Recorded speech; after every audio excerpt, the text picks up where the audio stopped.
ओम शांति। नमस्कार। आप सभी का स्वागत है इस सेशन के अंदर। मैं आशा करती हूँ कि आप इसकी रोज प्रैक्टिस करते होंगे और उसके पश्चात आप जो है इस अभ्यास का फायदा भी लेते होंगे।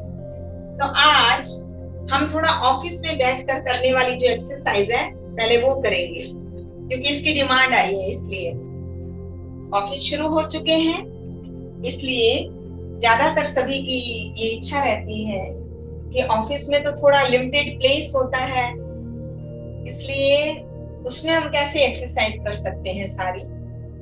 तो ये कुछ हम एंटी रूमेटिक एक्सरसाइज कहिए या अपने लिम्स को फ्लेक्सिबल बनाने के लिए हम एक्सरसाइज करेंगे। क्योंकि कहीं ना कहीं ऐसा होता है कि जब हम एक ही पोज या पोस्चर में बैठे रहते हैं तो एक जड़ता सी आ जाती है शरीर के अंदर, क्योंकि जिस भी अंग का हम विशेष उपयोग या प्रयोग करते हैं वो तो मोशन में रहता है, इसलिए वो एक्टिव रहता है।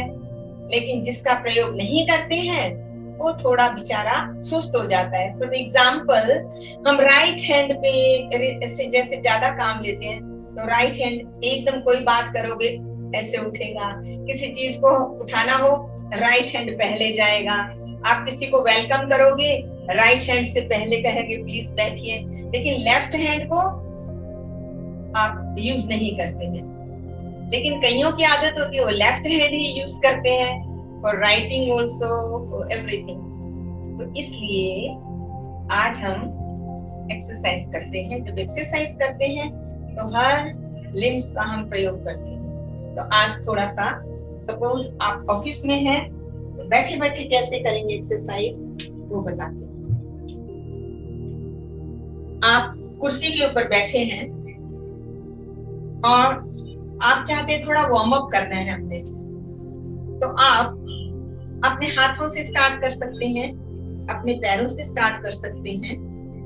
तो आज हम पैरों से स्टार्ट करेंगे। तो सबसे पहले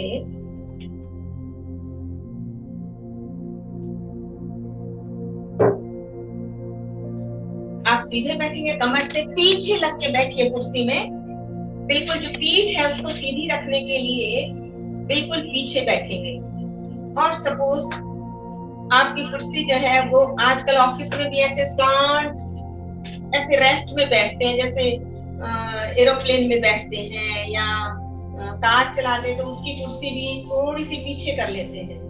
लेकिन जितना हो सके अपनी, समझते हैं कि हम इसे रेस्ट दे रहे हैं, रेस्ट नहीं दे रहे हैं, अपना पोज जो है उसको खराब कर रहे हैं, अपनी अलर्टनेस को हम जो है डिस्टर्ब कर रहे हैं। तो इसलिए क्या करना है, सीधा बैठना है। जब भी बैठे कोशिश करें कि हम सीधा बैठे। तो यहाँ पर हम सीधा, कमर को हमने सीधा किया, क्योंकि कई बार कंप्यूटर पे काम करते करते ऐसे नीचे भी हो जाते। सीधा बैठेंगे, अपने पैरों को पहले जो टो है हील्स अप करेंगे, फिर डाउन करेंगे, डाउन नीचे लगाने की कोशिश करेंगे जितनी हो सकती है, फिर अप करेंगे, फिर डाउन करेंगे, up down, up down, up down. उसके पश्चात इसको थोड़ा लिफ्ट करेंगे पैर को और इसको रोटेशन देंगे क्लॉकवाइज। देखिए कुर्सी पे बैठ के कितना इजी है कि यहाँ तक आपको सपोर्ट मिल रही है, तो आप जितना हो सके इसको लिफ्ट भी कर सकते हैं अपने टांग को। और उसके पश्चात रोटेशन। अगर आप थक गए हैं पैर नीचे रख लीजिए, दूसरे पैर को चेंज कर लीजिए और फिर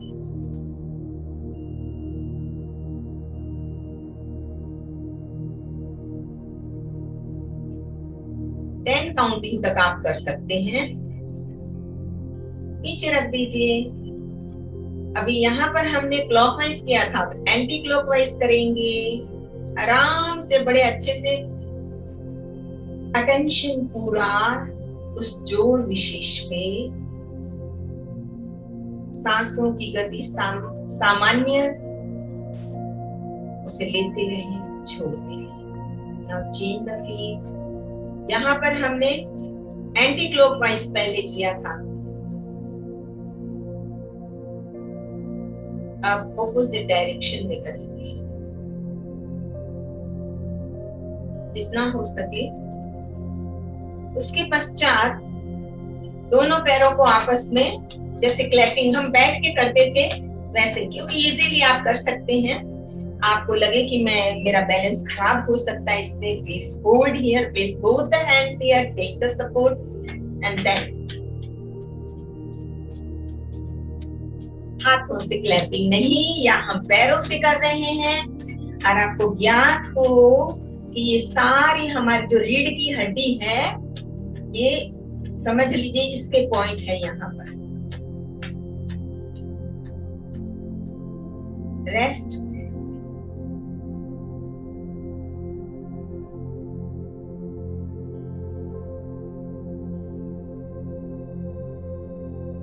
इसके पश्चात थोड़ा सा आगे आ जाइए, लेकिन कमर से हम सीधा बैठेंगे। अपने पैर को लिफ्ट कीजिए घुटने तक, पूरा पैर सीधा। इसके पश्चात डाउन। लेफ्ट को आप सपोर्ट भी ऐसे ले सकते हैं। सीधा पैर करना है, अपनी कैपेसिटी के अनुसार होल्ड करना है।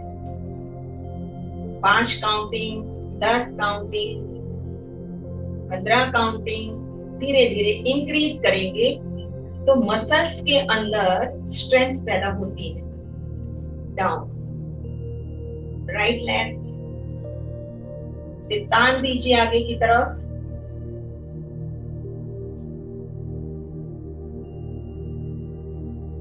डाउन अगेन, लिफ्ट, तो वो स्ट्रेच आउटसाइड, डाउन। दोनों पैरों को अब ऊपर करिए जितना कर सकते हैं। डाउन, अप,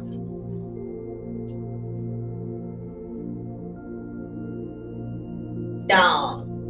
5 काउंटिंग तक कोशिश करते हैं होल्ड करने की, नहीं तो 4 तक करते हैं। देखिए जब काउंटिंग करेंगे तो ऐसे नहीं कि जब मैंने होल्ड करना है 1 2 3 4 5 हो गया, और जब नीचे रखना है 1 2 3 4 5, क्योंकि मुझे इसको थोड़ा रेस्ट देना है, इसलिए ऐसा नहीं करना है। और इसके पश्चात अब एक पैर को लिफ्ट करेंगे, हाथ यहाँ पर रख दीजिए इसको। 1 2 1 2 1 2। बैक से सीधे बैठेंगे, झुकना नहीं है। नीचे चेंज करेंगे, दूसरा पैर उठाएंगे, हाथ यहाँ से थाइस को पकड़िए, सपोर्ट दीजिए उसको। उसके पश्चात 1 2 3 4 5 6 7 8 9 10। जितनी देर आप कर सकते हैं करेंगे अपनी कैपेसिटी के अनुसार। उसके पश्चात इसे नीचे। जब भी आपको लगे कि रेस्टलेसनेस है, थोड़ा टेंशन सा महसूस हो रहा है उस पर्टिकुलर प्लेस पे जहाँ की आप अंग विशेष की एक्सरसाइज कर रहे हैं, रेस्ट। आंखें धीरे से बंद, गहरी सांस भीतर और बाहर।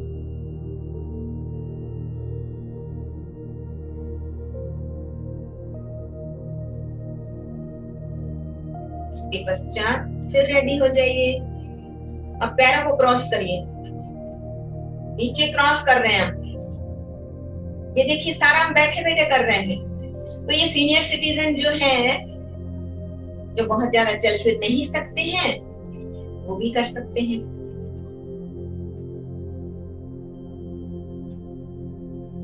जैसे कृष्ण भगवान खड़े होते हैं ना क्रॉस लेग, ऐसे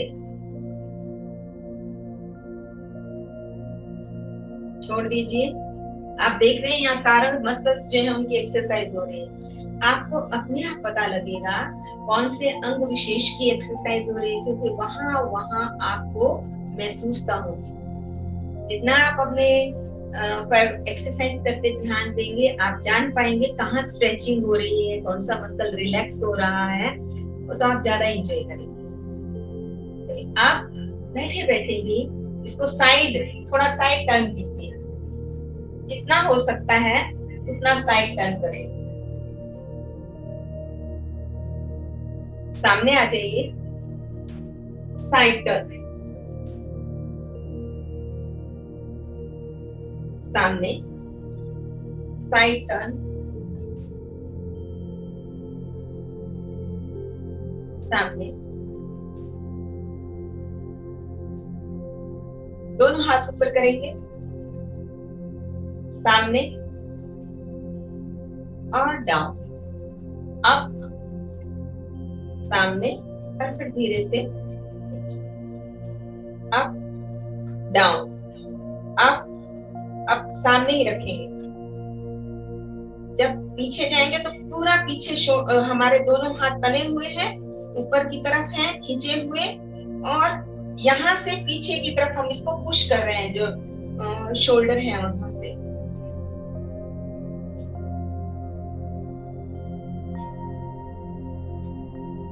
अभी ऊपर, सामने और साइड में, सामने, ऊपर और साइड में, सामने, ऊपर और साइड में।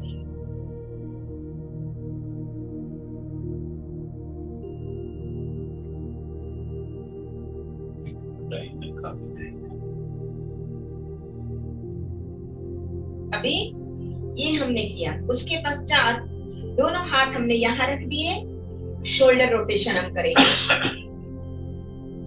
दोनों बाजू पीछे ले जाइए। अगर दोनों से नहीं होता है, एक पीछे करिए, फिर दूसरा, फिर ये।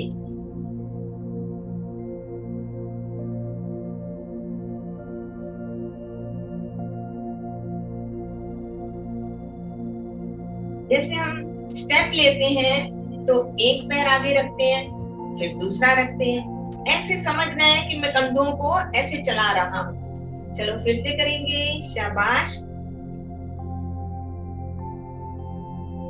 मुझे एक दो जने ही दिख रहे हैं करते हुए।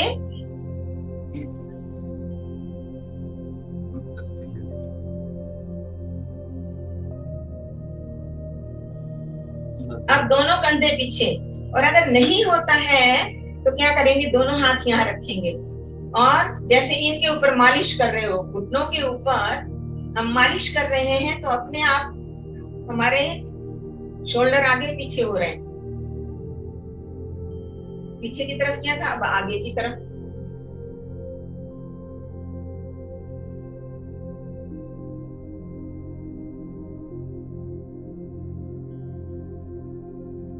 अब आप देखिए कि आपके कंधे सिर्फ यहाँ पर नहीं हो रहे, लेकिन पीछे पूरा खिंचाव महसूस होता है।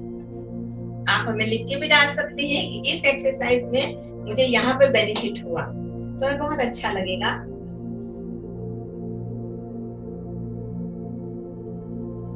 अब हम हाथों पे आ गए हैं, हाथों पे आ गए हैं, तो हाथों को मुट्ठी बंद करिए टाइट से। जब मुट्ठी बंद करेंगे, अंगूठा अंदर, तो मुट्ठी खोलेंगे तो बाहर। एक बार फिर जब हम मुट्ठी बंद करेंगे हैं तो अंगूठा बाहर। एक बार अंगूठे को मुट्ठी बंद करते हुए अंदर दबाना है, एक बार बाहर। चलिए स्टार्ट करिए। 1 इनसाइड, आउट, इन, जोर से दबाइए, आउट, इन, आउट, सारा जोर लगा देना हाथों पे। Out in, out in, out. बहुत अच्छे। अब रोटेशन।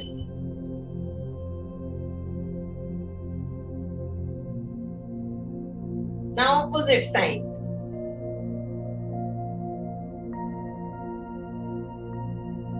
फिर यहां रख के रोटेशन, ऑपोजिट साइड।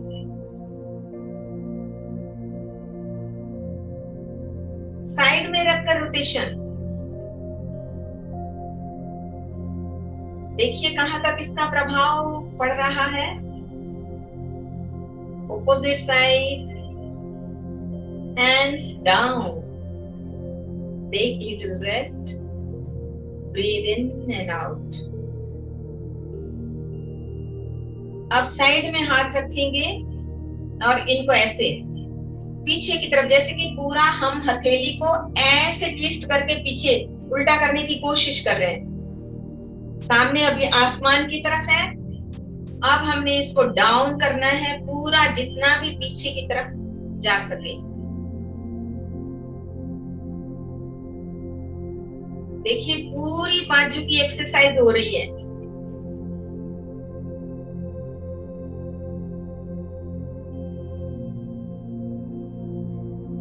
बाजुएं अच्छी बलिष्ठ हो जाएंगी, सुंदर हो जाएंगी। Hands down. अभी क्लैपिंग करेंगे।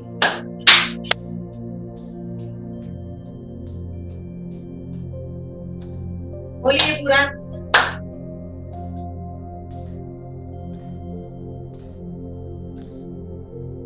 ऊपर नीचे, बीच में आए तो ताली।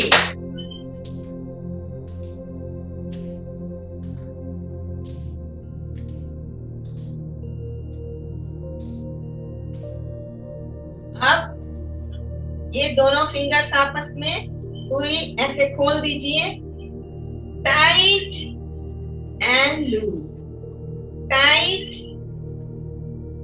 And loose, tight loose, tight and loose. अब रेस्ट ऐसे ढीला, चाहे नीचे रख के करिए, आगे पीछे। अभी साइड में ऐसे रखिए।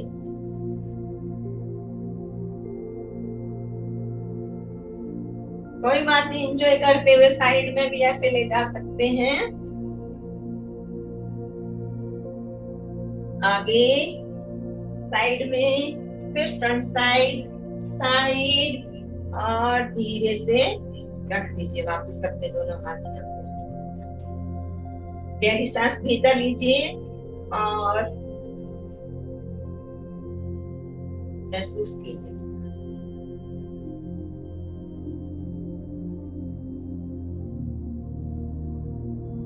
नीचे देखेंगे, ऊपर, नीचे,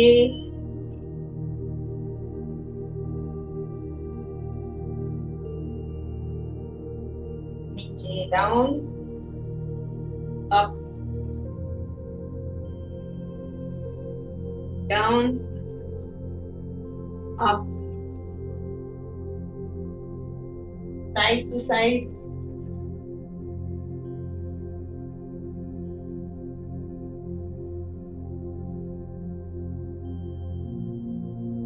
सांस भरते हुए आगे आएंगे, छोड़ते साइड में जाएंगे।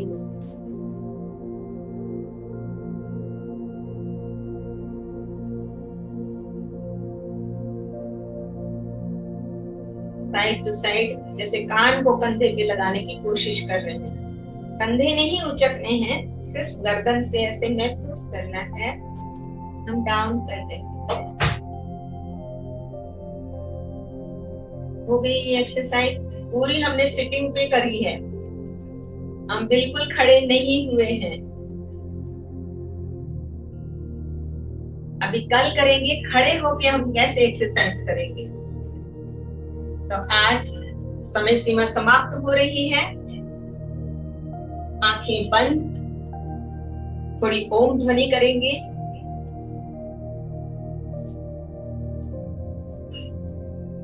गहरी सांस भीतर लीजिए,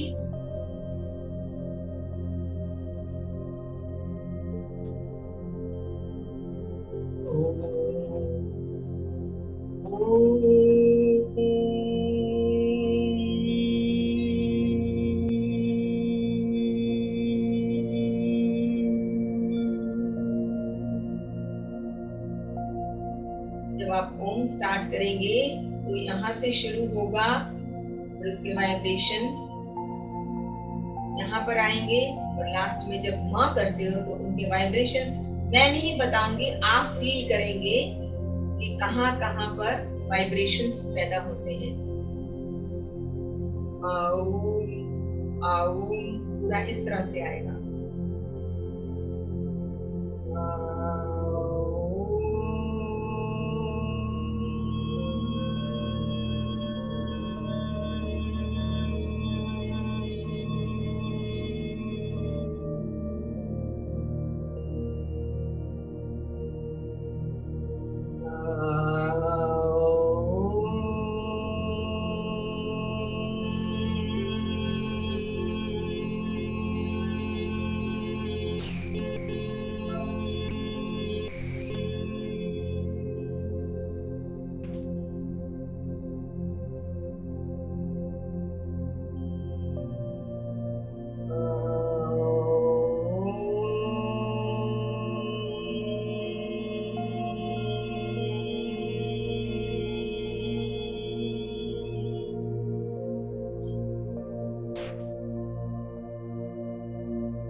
सर्वे भवन्तु सुखिनः, सर्वे सन्तु निरामयाः,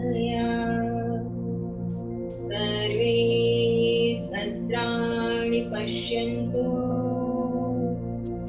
मा कश्चित् दुःखभाग् भवेत्। ॐ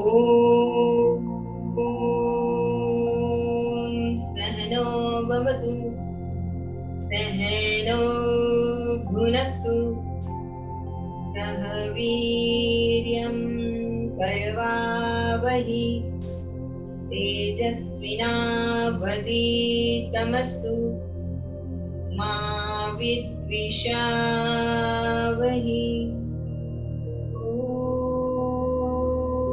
ॐ शान्ति शान्ति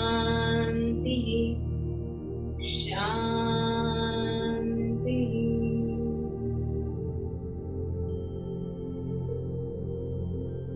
आप सबको बहुत बहुत धन्यवाद, आपने सेवा का मौका दिया। ओम शांति।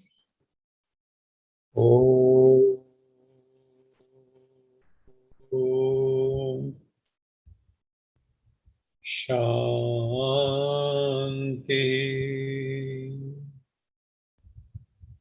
सत्यम शिवम सुंदरम सच्चित आनंद स्वरूप सत श्री अकाल मूर्त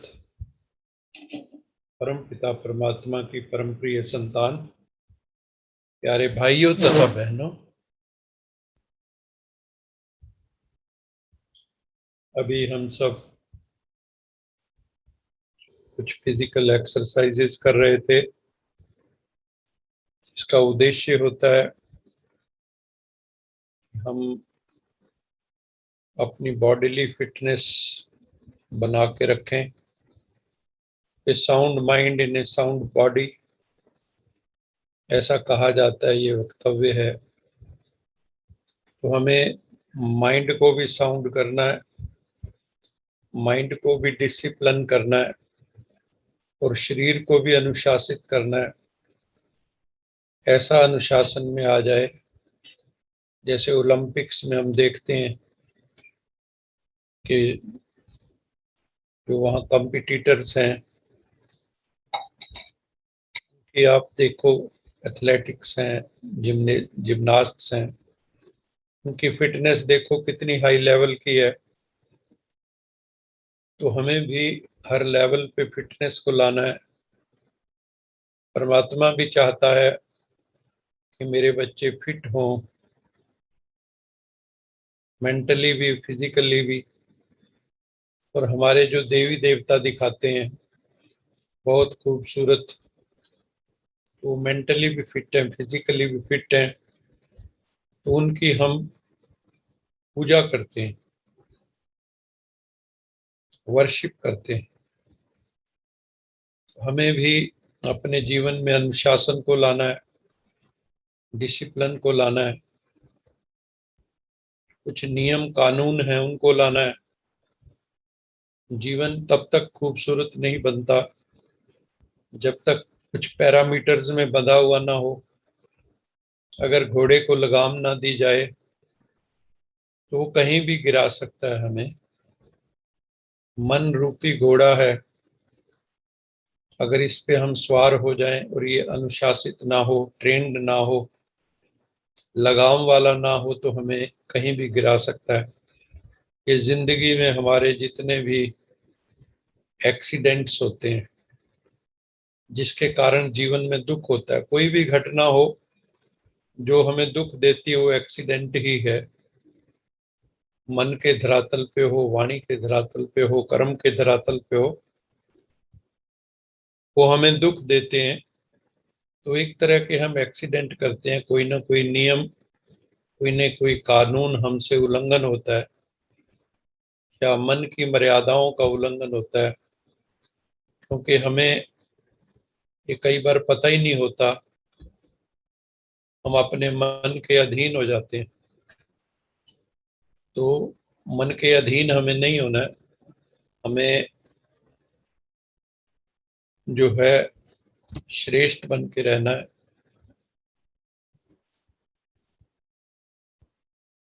अपना जितना हम श्रेष्ठ रहेंगे उतना हम आनंद में रहेंगे, मौज में रहेंगे, खुशी में रहेंगे। तो हम जानते हैं कि लॉज ऑफ लाइफ जो आज का टॉपिक है वो हमने लिया है जिंदगी के नियम। जिंदगी के चलाने के लिए कौन से हमारे लॉज होने चाहिए, तो लॉज हम जो है आज देखेंगे। कुछ लॉज को हम जानते हैं, जैसे हमारे घर में पंखा है, वो पंखे के साथ एक रेगुलेटर होता है। पंखे का साथ अगर रेगुलेटर कई बार फेल हो जाता है तो क्या होता है कि पंखा फुल स्पीड पे चलता है। ऐसे हमारा मन है, हमारे मन को भी रेगुलेट करने की जरूरत है। अगर मन को रेगुलेट ना करें तो उसमें भावनाओं का तूफान, भावनाओं की सुनामी, भावनाओं के तूफान बहुत ज्यादा हमारी जिंदगी में आ सकते हैं। तो हमें उन भावनाओं के तूफानों को कंट्रोल करना है। वो हम सीखते हैं सारी जिंदगी। जो बच्चा होता है उसको पता ही नहीं होता इन भावनाओं को कैसे कंट्रोल करना है। जैसे जैसे बच्चा बड़ा होता है तो उसको सिखाते हैं हम कि कैसे हमने अपनी भावनाओं को कंट्रोल करना है। तो इसी तरह हमारा संविधान है। इस संविधान की जरूरत क्यों पड़ी? अगर हर कोई आत्म अनुशासित हो, सेल्फ डिसिप्लिन्ड हो, क्या किसी संविधान की हमें जरूरत है? हमें किसी संविधान की जरूरत नहीं है। इस संविधान की जरूरत हमें क्यों पड़ती है? क्योंकि कुछ ऐसे तत्व हैं समाज में जो नियम कानून का उल्लंघन करते हैं। वो किसी को भी दुख दे सकते हैं, तो उनको कंट्रोल करने के लिए ऐसा संविधान बनाया गया है और वो सब पे लागू होता है। कोई भी जब उन नियमों कानूनों को उल्लंघन करेगा तो उसको जेल में डाल देते हैं। ऐसे ही कई जो हमारी जिंदगी के नियम है, जो अगर हम उनका पालन नहीं करेंगे तो कई लोग फिर डिप्रेशन में चले जाते हैं, एंजाइटी में चले जाते हैं, फियर साइकोसिस हो जाता है। कि कोई ना कोई हम जीवन के नियमों का उल्लंघन करते हैं, तभी ऐसा होता है। नहीं तो जीवन तो आनंदमय है, सुख में है। आत्मा का स्वरूप क्या है? अगर हम आत्मा का स्वरूप देखें तो आत्मा का स्वरूप तो सुख में है, शांति में है, आनंद में है, प्रेम में है। वहां तो कोई प्रॉब्लम ही नहीं है। लेकिन साथ में विकृतियां भी हैं, साथ में परवर्शंस भी हैं, साथ में विशियस टेंडेंसीज भी हैं, साथ में मायावी विकार भी हैं। तो उन विकारों के कारण, माया के कारण हम लोगों से जीवन के जो बेसिक नियम हैं, लॉज हैं, उनका उल्लंघन होता है। और जब भी नियमों का उल्लंघन होगा, कानूनों का उल्लंघन होगा, तो जीवन में दुख आएगा। कैसे पता लगे हमें कि मेरे से उल्लंघन हुआ है कुछ नियमों का? तो उसका पता कैसे लगता है? उसका पता लगता है कि जब हमारे जीवन में कोई दुख, पीड़ा, मायूसी, गमगीनी आती है, तो कहीं ना कहीं हम कोई ऐसे रूल हैं जिनको हम फॉलो नहीं कर रहे हैं। अगर हम उन रूल को फॉलो करें, विशेषकर जैसे बाबा ने तो आजकल बताया कि अगर हम सिर्फ अपने आध्यात्मिक, वास्तविक, मौलिक स्वरूप में स्थित हो जाए, ओरिजिनल नेचर, यही सबसे बड़ी साधना है। और यहाँ पे सारे कानून अपने आप पालन होने लगते हैं।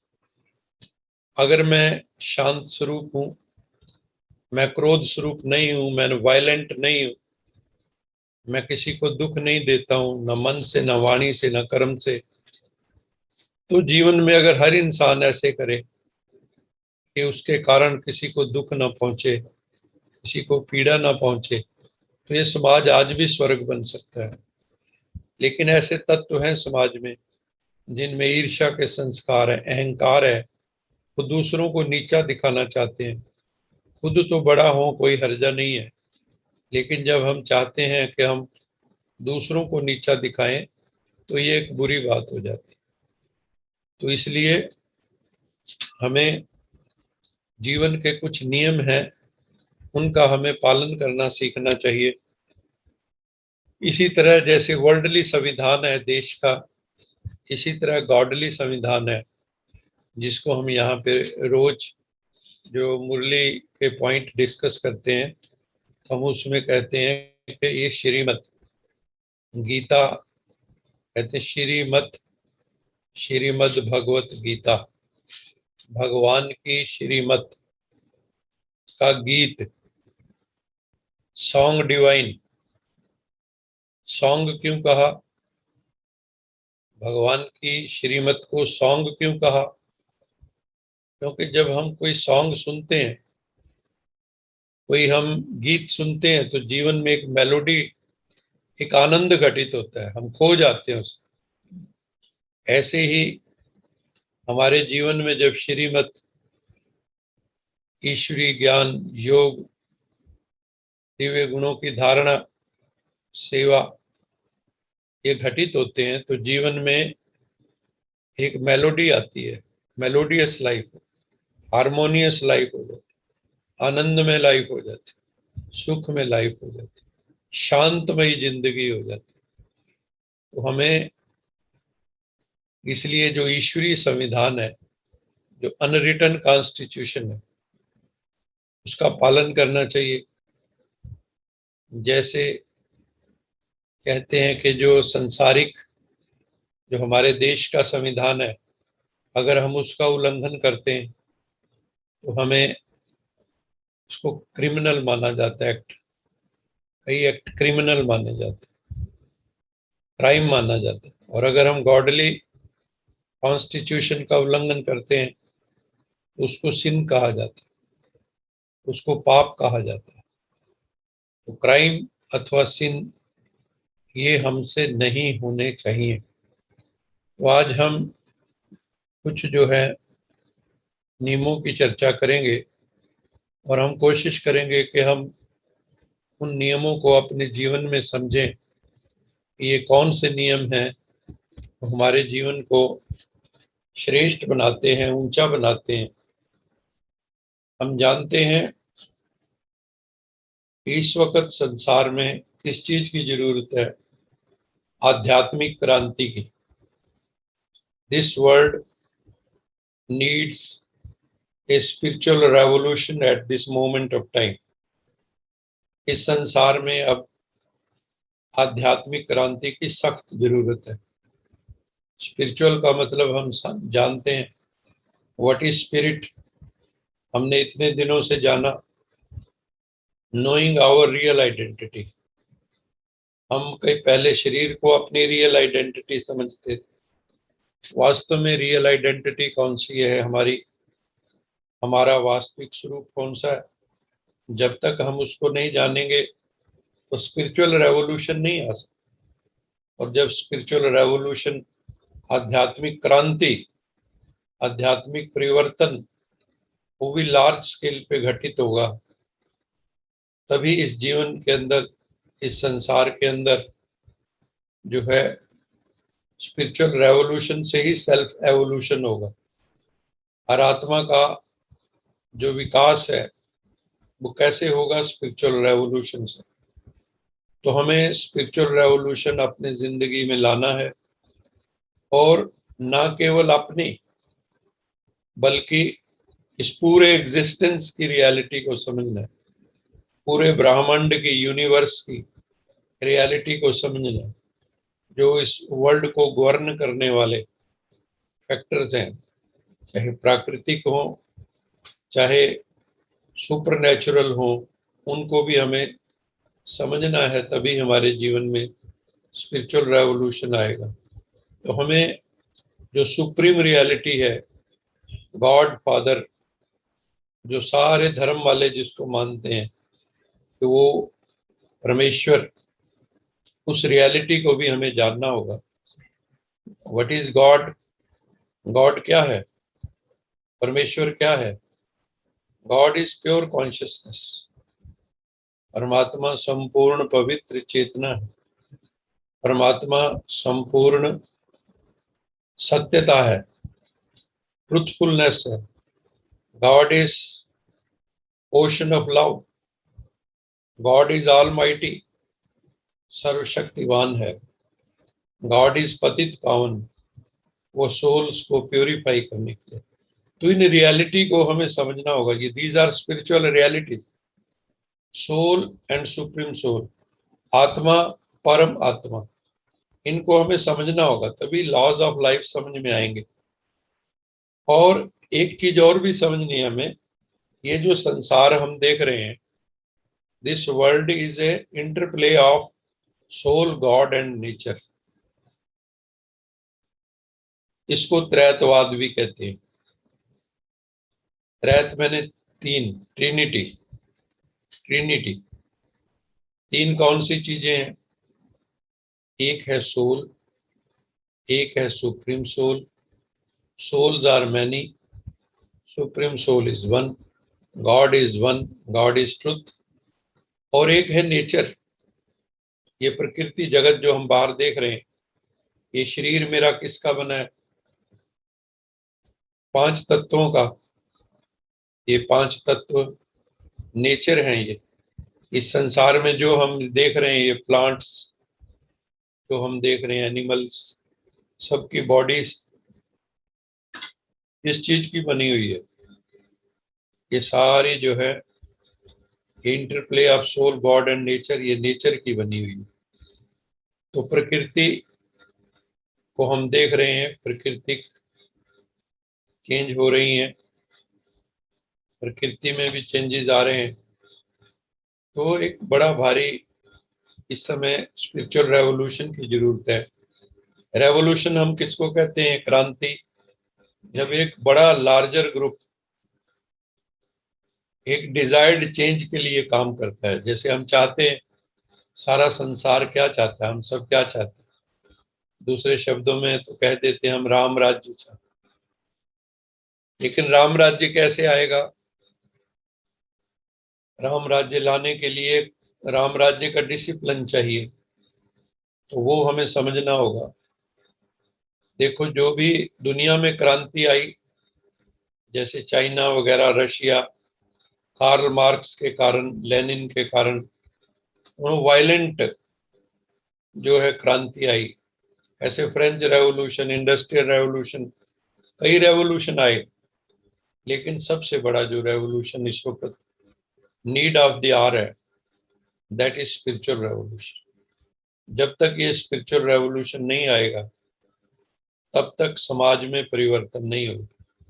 हम सबके मन, बुद्धि, आत्मा में मेजर चेंज की, जो मेजर शिफ्ट की जरूरत, पैराडाइम शिफ्ट की जरूरत है। तो इसलिए हमें रेडिकल चेंज आनी चाहिए और हमारे भीतर ट्रांसफॉर्मेशन होना चाहिए। ऐसे नहीं जैसे हम कल थे आज भी वैसे, कल वैसे ही होंगे और सदियों से ऐसे बने रहेंगे। नहीं, हमें एवोल्यूशन की तरफ जाना है, विकास की तरफ जाना है। ये विकास स्पिरिचुअल लेवल पे होगा। ये विकास ट्रांसफॉर्मेटिव है, ट्रांसफॉर्मेशन होना चाहिए। इस चीज में चेंज हो। सबसे बड़ी चेंज किस चीज में मानी जाती? That change is in mind set. किस चीज में चेंज चाहिए? हमारी थिंकिंग पैटर्न चेंज होना चाहिए।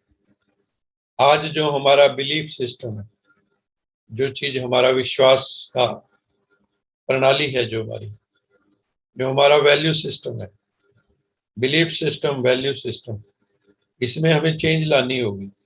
अभी हम कई चीजों गलत को भी एक्सेप्ट करते हैं। समाज के अंदर भी कई गलत चीजों को हमने एक्सेप्ट किया है, स्वीकार कर लिया है, एक्सेप्ट कर लिया है। कई वहां पे रिजेक्शन की कई जगह जरूरत है। लेकिन क्योंकि एक बड़ा चंक, मेजोरिटी पीपल उसके साथ हैं, तो जो माइनॉरिटी है वो चेंज लाने में, ऐसे दिखाया ना, पांडव भी कम होते हैं और कौरव हमेशा ज्यादा होते हैं। तो थिंकिंग में चेंज लानी होगी, हमें अपने बिहेवियरल पैटर्न में चेंज लानी होगी। नहीं तो स्पिरिचुअल रेवोल्यूशन इस संसार में घटित नहीं हो सकता। और हम ये सारा रेवोल्यूशन किस लिए चाहते हैं? हम ये रेवोल्यूशन इसलिए चाहते हैं कि हमारा सेल्फ एवोल्यूशन हो, हमारे भीतर आत्म परिवर्तन हो।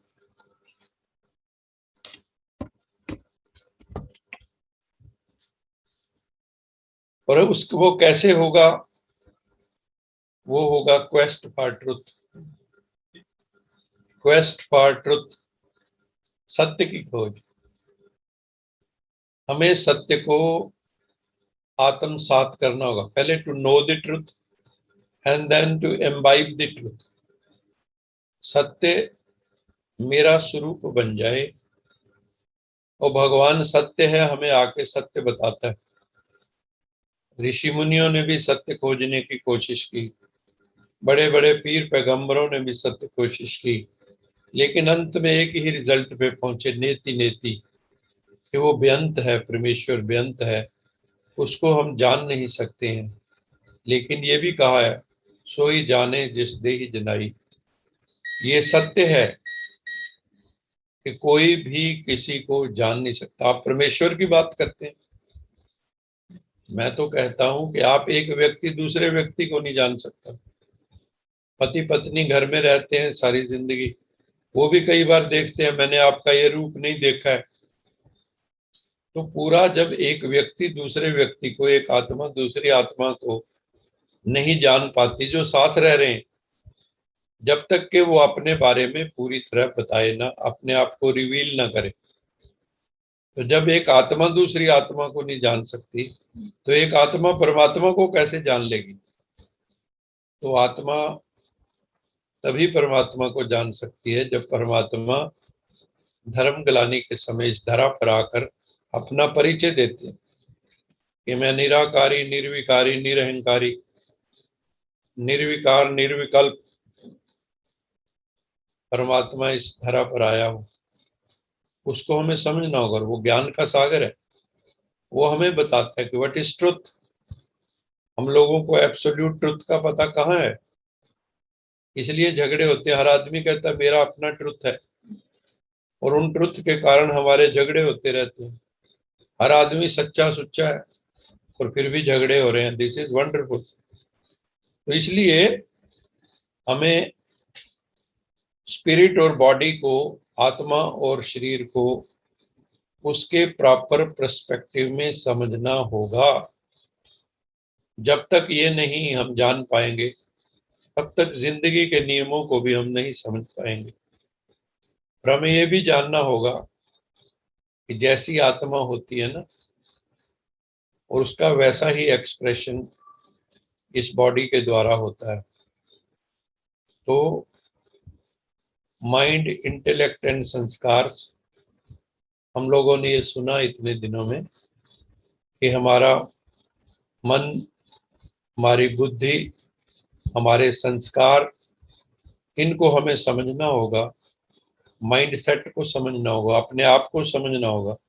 मेरा मन कहाँ भागता है, मेरे मन को किस विकार ने काबू किया हुआ है, उस विकार से मैं निर्विकार कैसे बन जाऊं, वो मेरा साधनात्मक पक्ष क्या है। मुझे अपने मन को विकारों से मुक्त करना है। मुझे अपने निर्णय शक्ति को बढ़ाना है। मैंने अपनी बुद्धि को डिविनाइज करना है। मुझे अपनी बुद्धि में जजमेंट पावर बढ़ानी है। कई बार हम बुद्धि से रॉन्ग जजमेंट कर लेते हैं, तो फिर गलत एक्शन करते हैं। गलत एक्शन करते हैं तो गलत रिएक्शन होता है। तो दिस इज वेरी सैड। और हम फिर बाद में रोते हैं गलत कर्म करने के बाद। तो माइंड को शुद्ध करने की जरूरत है, इंटेलेक्ट को डिविनाइज करने की जरूरत है। तो फिर क्या होगा? फिर हमारे संस्कार अपने आप पवित्र होने शुरू हो जाए। और जो संस्कार हमारे ओल्ड हैबिट्स हैं, ओल्ड संस्कार हैं, उनको भी हमें हैमरिंग करके ब्रेक करना होगा। ज्ञान की हैमरिंग करनी होगी। किसी भी संस्कार को जब हम लंबे समय तक यूज नहीं करते हैं, तो वो हैबिट, वो संस्कार धीरे धीरे वीक हो जाता है, और धीरे धीरे वो संस्कार खत्म होने लगता है। इसलिए भगवान कहता है कि आप उन ओल्ड हैबिट्स के बारे में मत सोचो। तुम क्या करो? तुम नए संस्कार बनाने शुरू कर दो एज पर गॉडली नॉलेज। तुम उस पे मेहनत करो।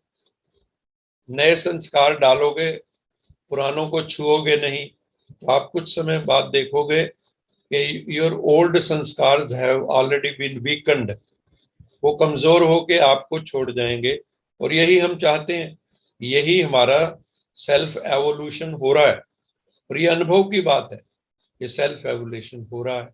तो हमें accurate, precise, concise thoughts and emotions को लाना होगा। हमारी थॉट्स कैसी हो, हमारी इमोशंस कैसी हो। इमोशंस रिफाइंड हो, thought pattern accurate, accurate thoughts आए, प्रिसाइज थॉट्स आए हमारे। और ये कहाँ से आएंगी? जब हम कोर से जुड़े होंगे, जब हम अपने आत्मा के केंद्र से जुड़े होंगे, सेल्फ के केंद्र से जुड़े होंगे, जहां सेंटर ऑफ माय एग्जिस्टेंस शांत स्वरूप। कोर पे क्या है? मैं शांत स्वरूप आत्मा हूँ, मैं आनंद स्वरूप आत्मा हूँ, मैं प्रेम स्वरूप आत्मा हूँ, मैं ज्ञान स्वरूप आत्मा हूँ, मैं शक्ति स्वरूप आत्मा हूँ, मैं पवित्र स्वरूप आत्मा हूँ। ये सारे भाव अपने आप आने लगते, और उनको जीना है, कोई रिपीट नहीं करना है। मैं शांत स्वरूप हूँ कहने से क्या मैं शांत हो गया? अरे मुझे लाइफ के सरकमस्टांसिस के समय अपना कूल एंड काम मेंटेन करना है। और वो कब होगा? जब हमारे पास गॉडली नॉलेज, गॉडली पावर होगी।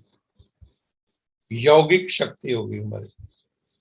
यौगिक शक्ति होगी तो we will able to control हमारी जो नेगेटिव थॉट्स हैं, नेगेटिव सब कुछ है, वो सब हम अपना कंट्रोल कर लेंगे और हमारी जिंदगी एक संतुलित जिंदगी बन जाएगी। तो हमें अपनी जिंदगी को अपना संतुलित बनाना है।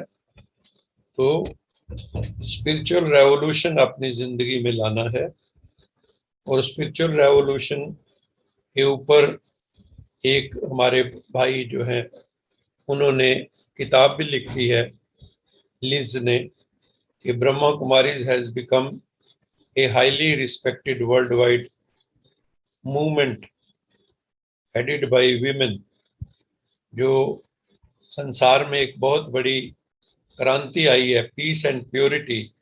उन्होंने एक पुस्तक लिखी है जो वर्ल्ड में बहुत पॉपुलर किताब है और उन्होंने ब्रह्मा कुमारी ऑर्गेनाइजेशन पे लिखी है।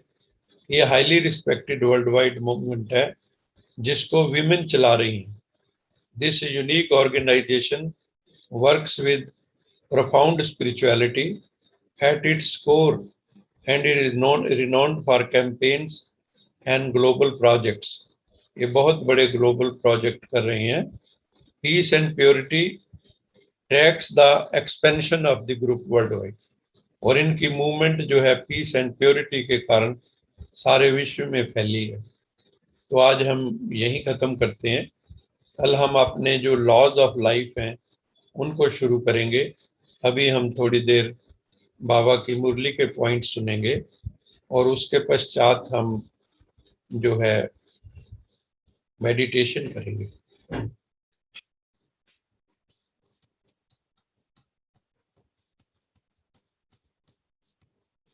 आज की मुरली में बाबा ने कहा,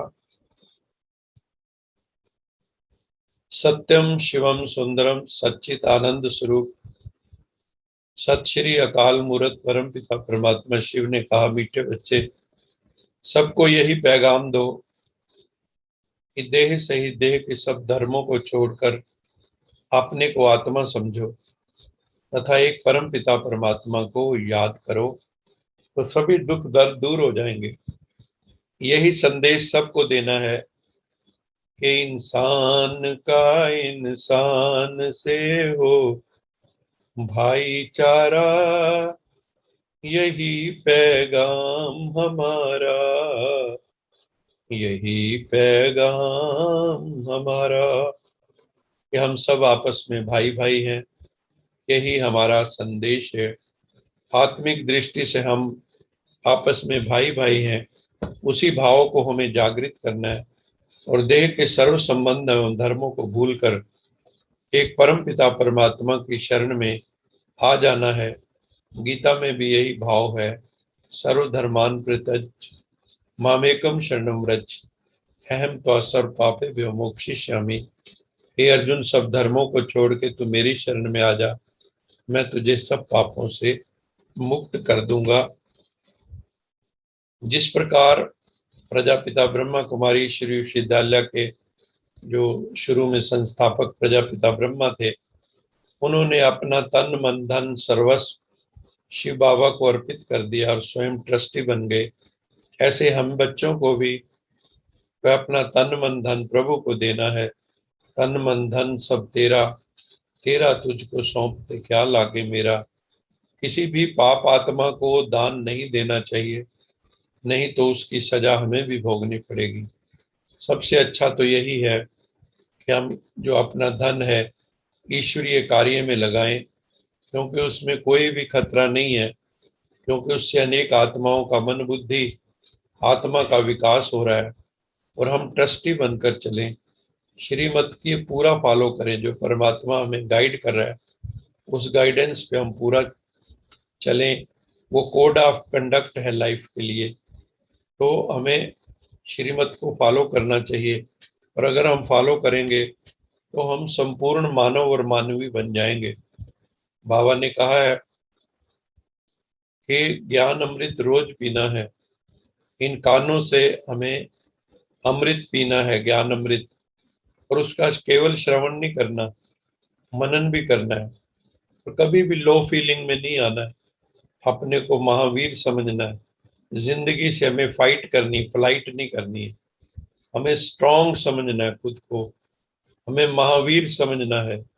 हनुमान जी के सामने भी जब समुद्र पार कर रहे थे तो कितनी आसुरी शक्तियां आई थी, सुरसा जैसे। तो ऐसे हमें, हमारे सामने भी कई आसुरी वृत्तियां, नेगेटिव टेंडेंसीज, वाइसेस आती हैं, उनके साथ ही हमारा युद्ध है।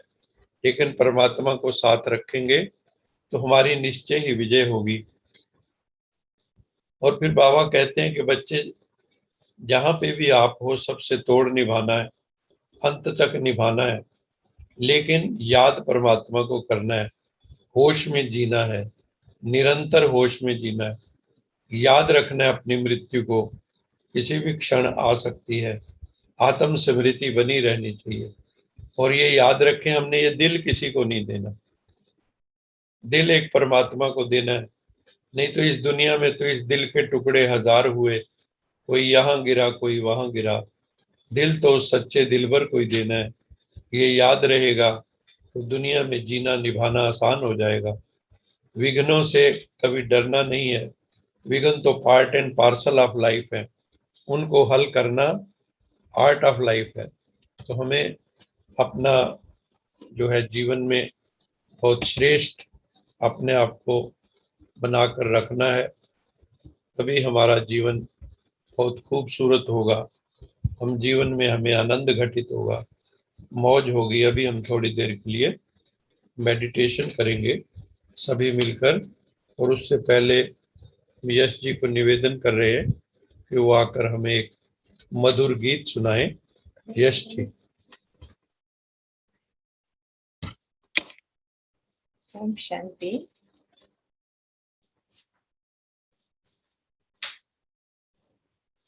ये मत कहो खुदा से मेरी मुश्किलें बड़ी हैं, ये मुश्किलों से कह दो मेरा खुदा बड़ा है। आती है आंधियां तो कर उनका खैर मकदम, आती है आंधियां तो कर उनका खैर मकदम।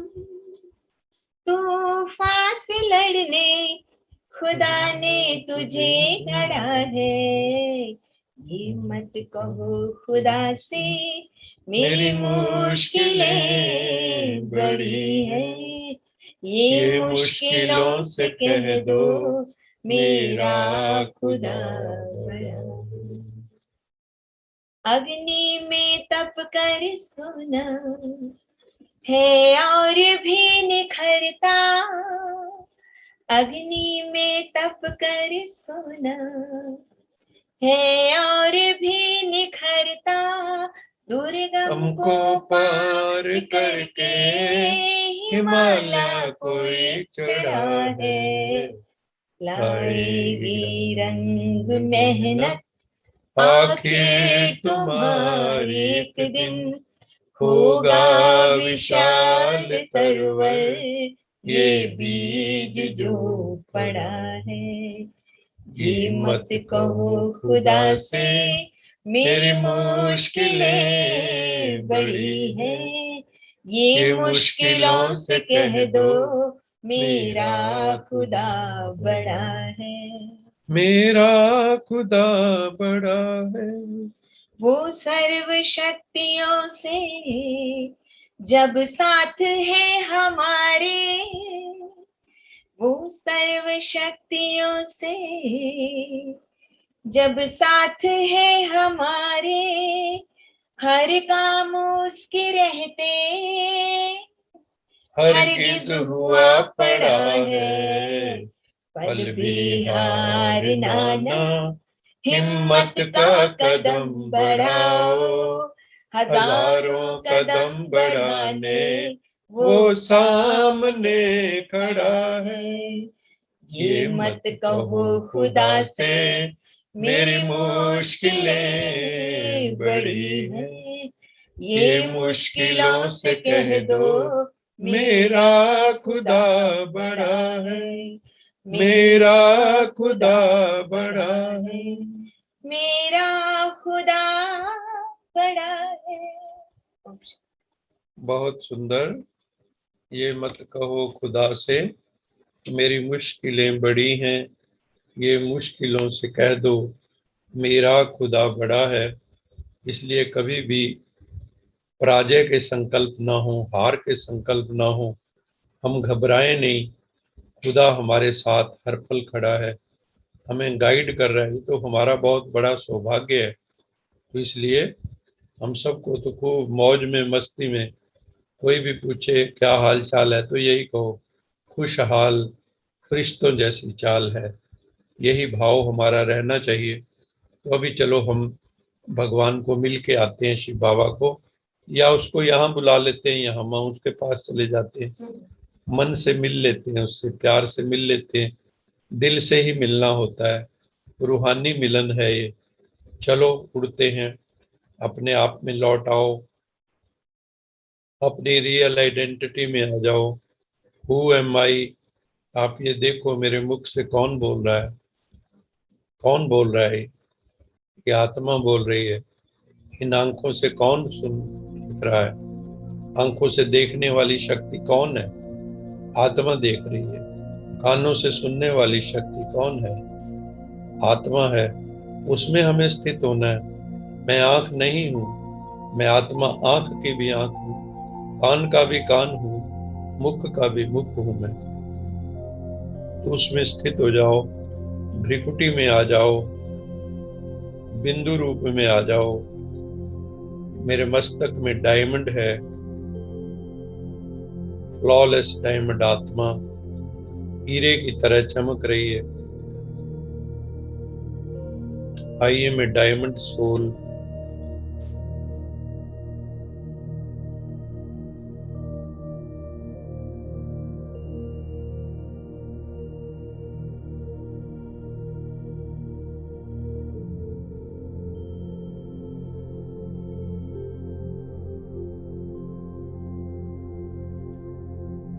मैं डायमंड आत्मा हूँ।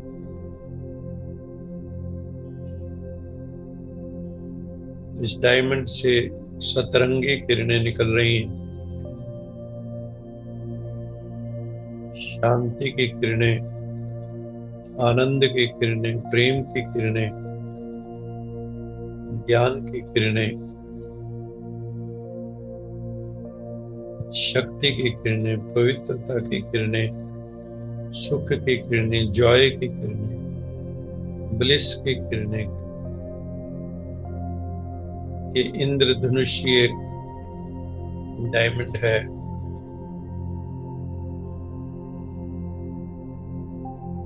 अभी फ्लॉज हैं,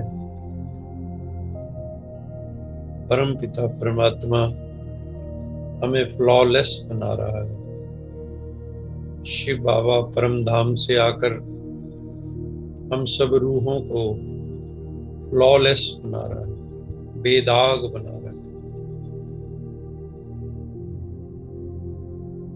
शिव बाबा की किरणों से, उसकी लेजर किरणों से ये सारे धब्बे, विकारों के धब्बे, पापों के धब्बे जो आत्मा पर पड़े हुए हैं, वो सारे दग्ध हो रहे हैं।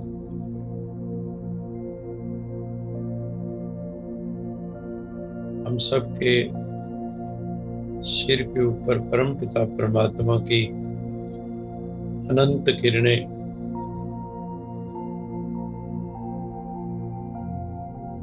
हम सबको प्योरीफाई कर रही, डिटॉक्सिफाई कर रही, क्लींजिंग कर रही।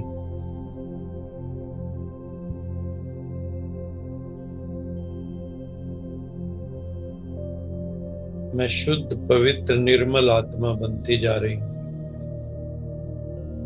अपना प्योर फॉर्म देखिए, जहां कोई विकार नहीं, एब्सोल्यूट वॉइसलेस।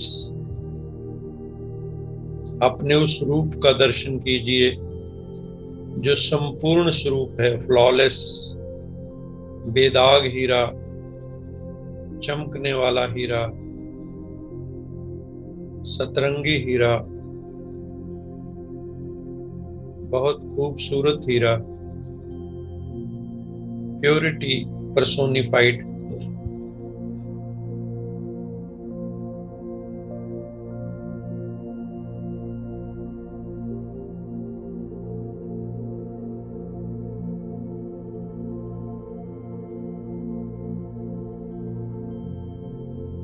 ईश्वरीय किरणों का पिरामिड मेरे चारों तरफ बन गया है। मैं उस पिरामिड के भीतर, मैं आत्मा बैठी हुई हूँ।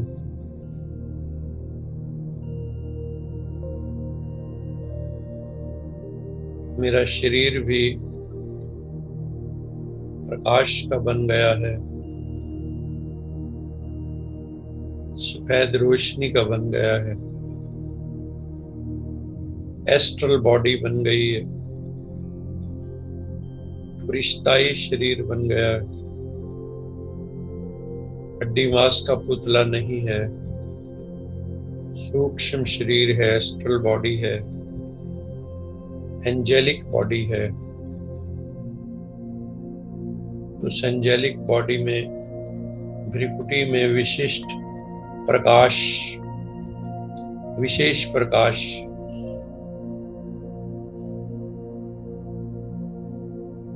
जो निर्विकार, निराकार, निरहंकार, निर्विकल्प,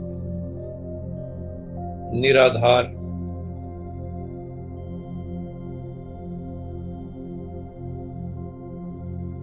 न्यारा और प्यारा है। परमपिता परमात्मा की शक्ति ने, ईश्वरीय शक्ति ने हमें डिटैच कर दिया, पूरे वर्ल्ड से स्वतंत्र कर दिया। अब मेरा कहीं भी लगाव झुकाव नहीं है।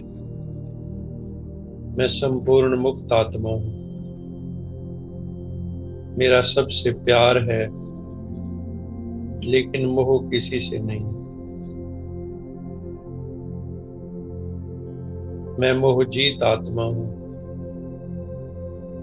मोह मुक्त आत्मा हूँ।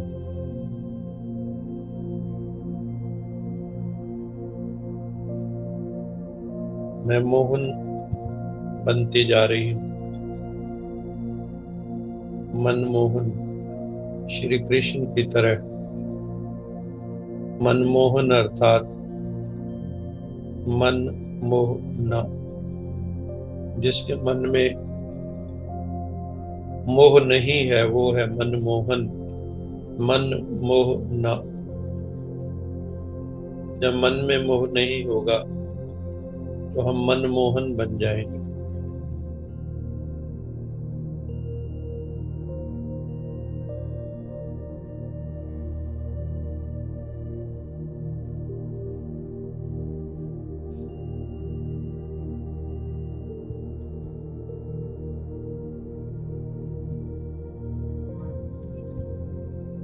बहुत हल्कापन अनुभव हो रहा है,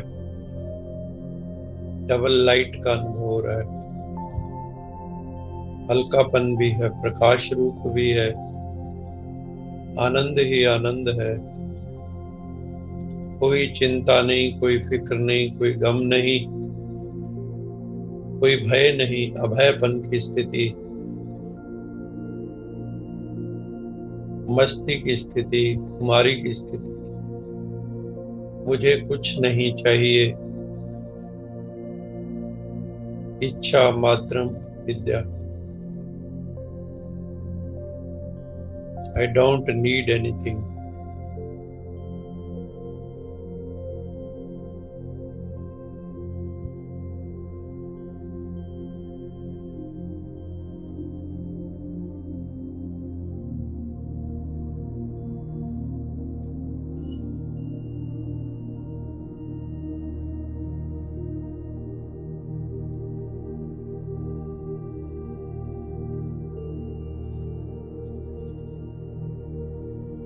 परम पिता परमात्मा की हम सब पर महती कृपा है,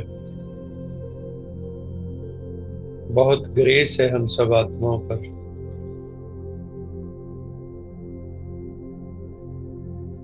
वो हमें अपने जैसा बनाने आए हैं, निर्विकारी, निराकारी, निरहंकारी।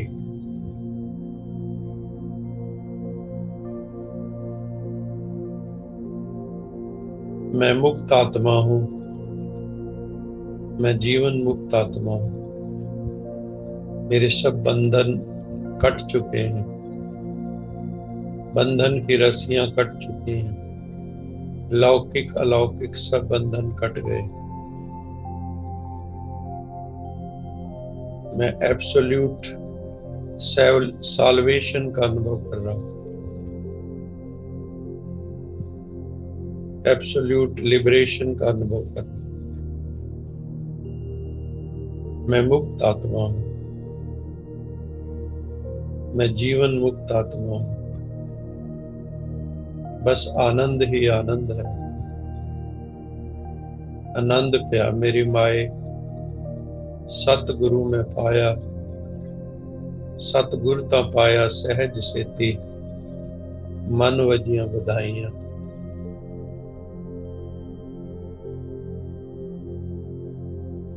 आनंद प्या मेरी माए सतगुरु में। वो सतगुरु परमात्मा हम सबको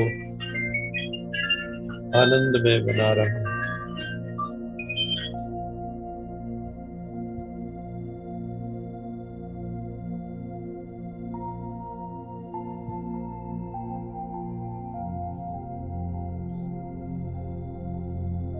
मेरा चित्त ठहर गया है, मन एकाग्र हो गया है।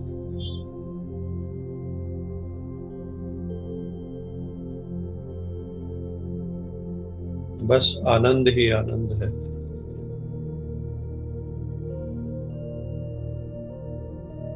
शांति ही शांति है। ईगोलेसनेस की स्टेज, एब्सोल्यूट ईगोलेसनेस। मेरा मुझ में कुछ नहीं, जो कुछ है सो तेरा। मेरा कुछ नहीं, तन मन धन सब तेरे हैं।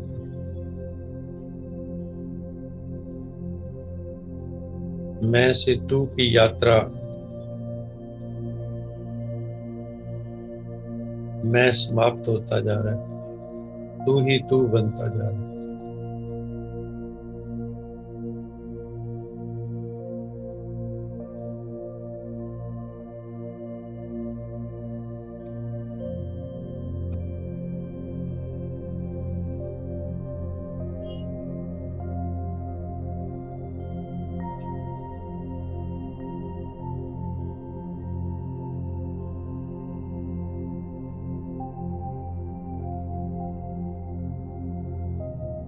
अभी हम सब मिलकर 3 बार लोका समस्ता सुखिनो भवन्तु करेंगे। सभी अपने दोनों हाथ जोड़ लें, बहुत भावपूर्ण ढंग से लंबा सांस।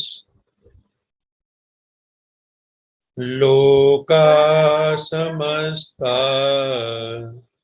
सुखिनो भवन्तु,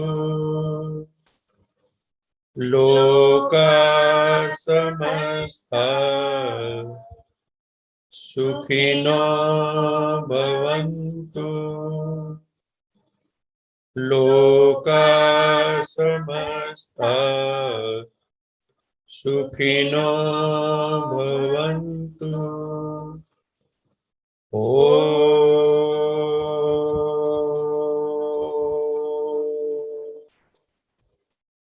शांति शांति शांति। अपने दोनों हाथों को आपस में रब करके थोड़ा वार्म हो जाए, उसको अपनी आंखों पर लगाएं। अपने चेहरे पे लगाएं, अपनी बाजुओं पे, अपने घुटनों पे, सारे शरीर पे, जहां भी कोई प्रॉब्लम हो अपने शरीर को हीलिंग टच दें, क्योंकि इस समय आप ऊर्जा से संपन्न है। तो जहां भी हीलिंग देंगे स्वास्थ्य होगा। दोबारा फिर ऐसा करें, अच्छे से अपने हाथों को गर्म करें और एक बार और हीलिंग टच दें सारे शरीर को, और धीरे धीरे फिर अपनी आंखें खोल लें।